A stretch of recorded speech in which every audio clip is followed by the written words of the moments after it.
Hello, everyone, and welcome to our session 2 of this webinar. The first thing I'd like to point out before we start into going into session 2, just to revise a little bit of what we have learned already in session 1. What is very important is that we have learned how to breathe. We have become aware of our breathing. We also became an observer of our feelings. And I hope that you have had a chance to really write down whatever feelings that you have, either if they're happy feelings or if there are sad feelings, just to see how you feel, really, what are you connecting to when you are having those feelings. We also talked about frequencies, energies, which are very important because we're going to be building from one session to the other. We're building up to the last session, which is session 6, where we are going to be able to connect to our true self. And it's very important before we go there is, first of all, to learn who is that true self. So this session here, we are going to talk about experiences, enlightenments, like what are we now? What are we? I know we're going to say that we are, human beings and all that, but what kind of experiences have we acquired during our stay here on Earth up to now? Now, when I say experience, what does that make you feel? Like, is it, are you thinking about experiences when you go to work? What the employer is going to ask you? Do you have experience in this, experience in that? Or do you have any other like ways of expressing experience? Because the reason why I'm asking that is at one point I had taken a course, it was called Shape. And of course, each letter meant something, and the E was experience. And when I came to that part of the webinar seminar, I was kind of led to believe that they were going to be experienced, like, if I've learned to type, to do shorthand, learn, things like that. Experiences which I thought was, lined up for a job, which I was really, really disappointed because it wasn't that at all. It was mostly experience that happened in your life. They were asking us to list happy experiences that happened in your life. Most of my happy experiences that I could list during my life would be with my grandparents on my father's side. I learned a lot from them. My grandmother was a teacher. My grandfather was avid landscaping, and I had he used to work in his garden and teach me all kinds of things. So I kind of have a little green thumb because of that green thumb.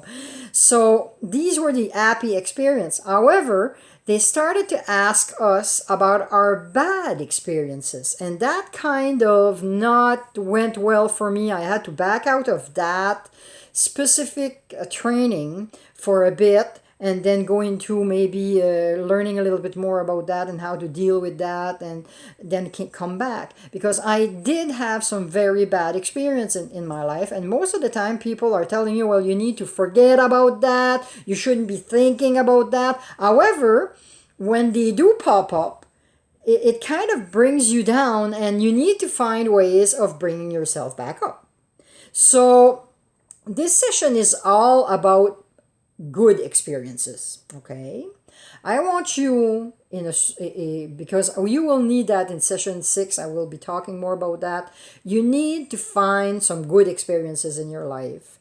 In a part of my book, I have a place where I have a small section that is called, Can You Think That You Are a Pink Elephant? Now, that's kind of funny to ask, but it's just to make you imagine.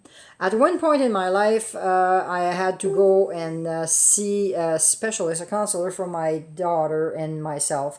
And that gentleman came about with that question. And for me, I understood what he was trying to do. He was trying to make us believe, imagine, picture something good that happens in your life, so that you're able to go to that special place when you are, let's say, sad or you're in fear or something like that. So that's what he was trying to do. So it was easy for me, not so easy for my daughter because she was younger. But that helped me a lot. That was kind of maybe the start of my enlightenment at that time.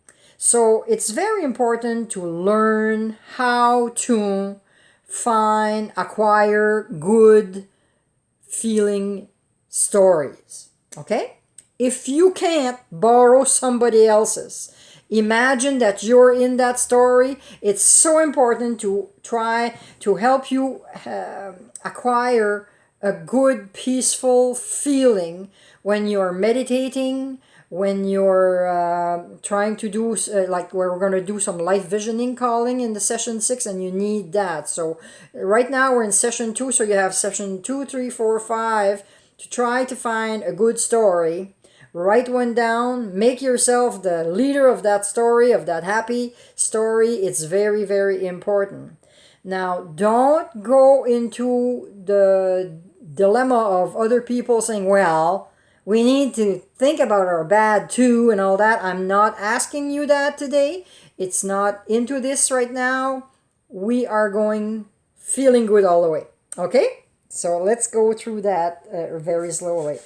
Now, also, what you need to do throughout this too is I'm going to, first of all, in those pages that I have sent you, you will find that I have put in a list of experiences, or they would be called talents, gifts, a skill. Now, I want to give you the difference though between gift, talent, and skill.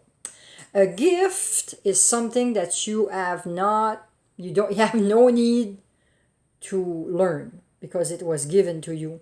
It's something that was acquired through source, through God, there are many people that have gifts. Sometimes they'll just go to the piano and they can start playing piano without even, learn how to play piano. Other people will need, we call it a talent. They had to acquire skills first, learn them, master them, and then get the talent. And then you have also the skill. The skill is something that you learn. The talent is something that you are almost gifted with, but the skill is something that you have to really, really work hard to bring it to a talent or a gift. So it's kind of, a 3-step thing. If you don't have that special gift, you have to work very hard to acquire it and master it. As having a gift, you will master that in a few, like some people master it like right away. It's really like a miracle, but some people will acquire it real fast. If it's a talent, you don't need that much to master it because you already have it in you, and you will be able to master it in no time. If it's something that you never ever ever learn in your life, then you have to acquire skills, then to become a talent, and then to come to the master and having a gift. So in those 2 pages, I have listed some skills mostly. You will find that they are mostly skills that you would need to go to a job. Like let's say if you go for a specific job, you need experience in a certain degree of skills or experience and all that. You will notice that it's mostly all that. What I would like for you to do, if ever something comes about that you feel that you should put it in there, put it in, okay? What I want you to do is to underline everyone that you have now, okay? It's either a skill or a talent or a gift, okay? As an experience, okay? If you feel that there's something missing there, please write it down. If you come across something that you do not have, but for some odd reason, when you look at that specific skill, you get those goosebumps, or you feel like you know what, I'd like to learn that. Not only underline it, circle it, okay?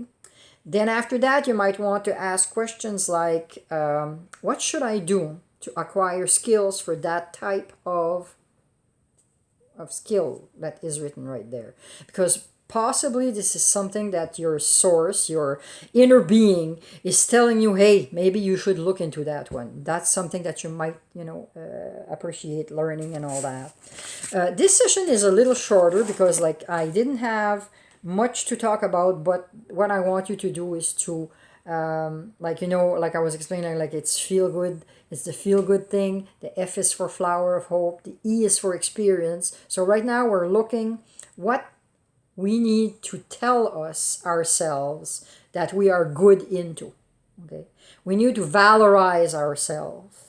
We need to find ways of saying, hey, I can do these things. Hey, I could learn these things. Valorize yourself. It's so important. In this time, I don't understand why there are a lot of people that feel that, telling somebody as a joke that they are, worthless, or you don't know how to learn things, and blah, blah, blah. It just comes out, and I feel it's such a bad way of dealing with society, like into society, into community. We should all be able to express something good about other people instead of saying, look, your hair is all, on one side. You didn't put makeup today. Or you didn't dress properly or for the occasion or whatever. Who cares? Like try to find something nice to tell about people. I remember when I was working for Avon as a district manager, at one point we were pressured so much, like, to put people in, and at some point, like, it was very hard for us, like, to find, like, I would say, like, qualified people.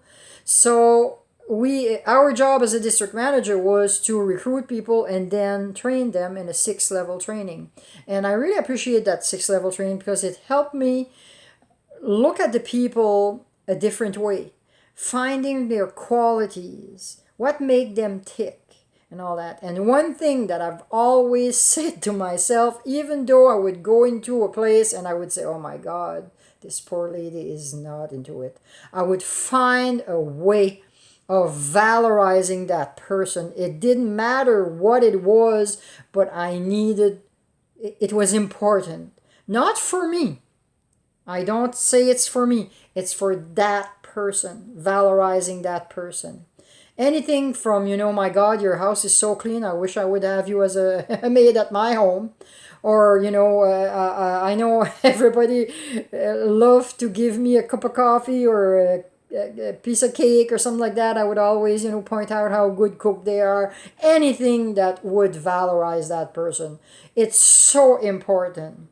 We miss that in this society. We have lots of people that are not doing that. Instead of, they want to criticize, always telling people that there's something wrong with them, which is such a bad thing. So this session was mostly to valorize ourselves. Okay? Then after that, I would suggest that you would keep that list for yourself. It's not for anybody else. It's for your own eyes. For your eyes only. Okay, it's like for yourself to look at. Some days you feel like down and all that, and you say, well, I'm not that. I can do this. I can do that. I didn't put in knitting, crochet. Add whatever you can do in life.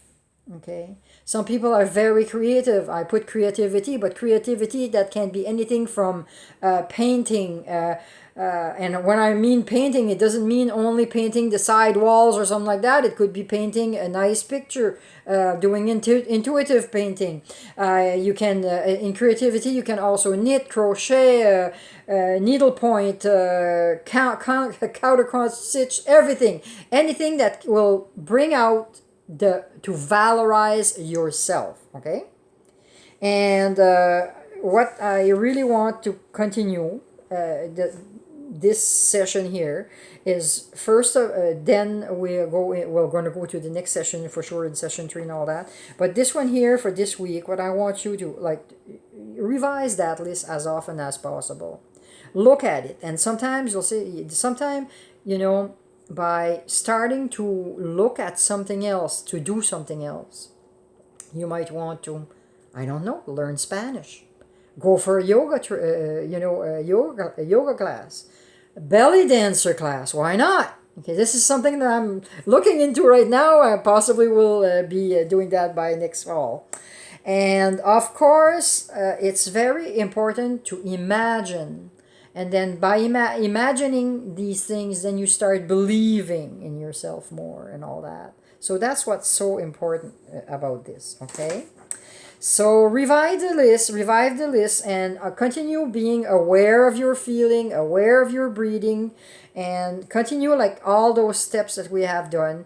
Continue meditating, increasing these like the 30 seconds we had last time, increase it by maybe 15-20 seconds every day, so that you have a chance of really getting into it, because in session 6 we're going to do a long meditation. I think it's about 20 minutes long, and I will be able to guide you through it. However, you need to every day increase a little bit of your meditating, trying to quiet your mind, which is, I know it's so difficult, because that I had that problem at the beginning also. So, and don't forget to write your comments, write your haha moments. If you haven't got a journal yet, I would suggest dearly that you get yourself a book and you write. Don't put it into your computer. If you want, you can put it in your computer afterwards. But I would suggest that you really write it with your pen and into it in the book. And of course, I hope that I know this one was shorter, but it is very important that you go through this one very intensively. If you need, just like after this, take some time and go through that list. That's the time. That's mostly your homework for this week. And next week, we're going to go into the love portion. Session 3 is about love, and mostly self-love, okay? After that, we're going to go into the, like you go FEEL. Good is G for God, universe, the source, whatever, like the biggest picture. We're going to go into that. And then after that, on the O, we're going to go talking a little bit more about our own self, how unique we are. And it's going to be a very intense session, because I'm going to be making you work real hard on that one. And I'm going to be working hard too, because I am going to show you who you are.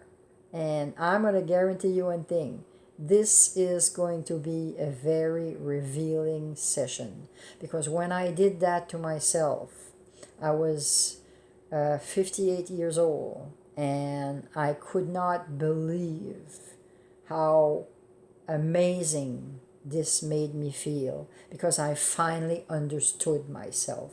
And now I understand other people also, and I get to be able to deal with the people easier. It's easily done. So I hope that everything was okay for you this week. I wish you a very nice week, and we'll be talking again next week. So have a nice week, peace, people. Peace. Bye-bye.